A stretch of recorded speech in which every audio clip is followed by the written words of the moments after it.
Қайырлы күн достар, сіздермен бүгін Бибайша, сіздермен бүгін етті мариновать ететін боламыз.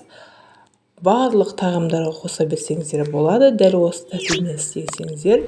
Менің арнама тіркеліп, лайк, комментарий басып кетіңіздер. Ал бисмиллах деп бастайық. Бізге чеснок, осындай лавр жапырағы, қара бұрыш керек болады. Енді етімізді алып, турап алатын боламыз. Майда емес, орташа бөліктерге. Бұл бізде маринадталған етіміз дымнамаға, сорпаларға, түрлі палауға сасаңыздар өте дәмді шығады. Етіміздің дәмі өзгеше болып шығатын болады. Мына жерде мен екі түрлі ет қолдандым. Біреуі жылқының еті, біреуі сиырдың еті. Екеуі де тұздалған. Бір күн алдын тұздалған. Сіздер свежий болса, сіздер тұздауларыңызға болады. Мен бұл жерде етті тұздамадым. Барлығын осындай бір көлемде кесіп алатын боламыз. Осылайынан барлығын бірдей қылып, осылай барлығын біркелкі қылып турап алатын боламыз.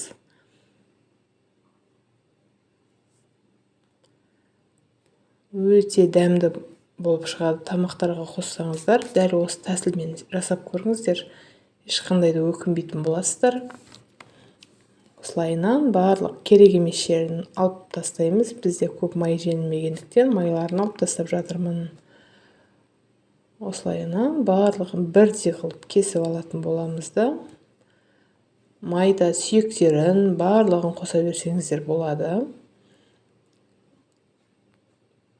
Осылайынан біркелкі қылып турап алатын боламыз. Туралған еттеріміздің бәрін бір ыдысымызға салып,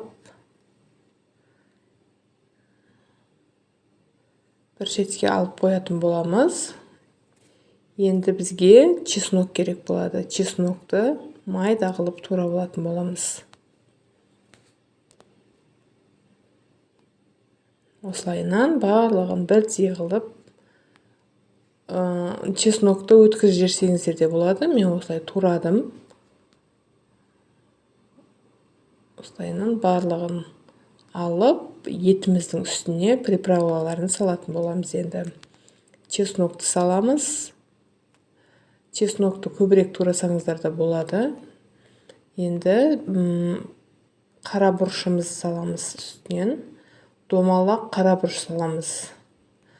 Майда бұрыш сасаңыздар да болады.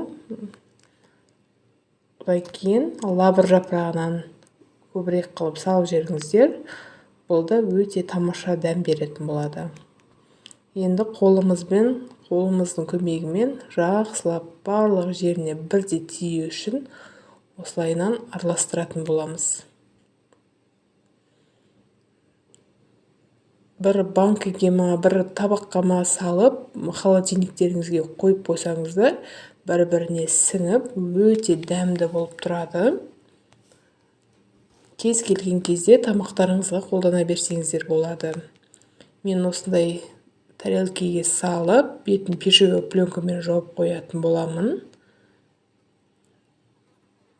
Осылайынан барлық жеріне ауа кіргізбейтіндей қылып жауып тастайтын боламыз. Мінекей біздің маринадталған етіміз дайын болды. Өте әдемі. Жасап көруіңізге кеңес беремін. Ендігі кездескенше сау болыңыздар.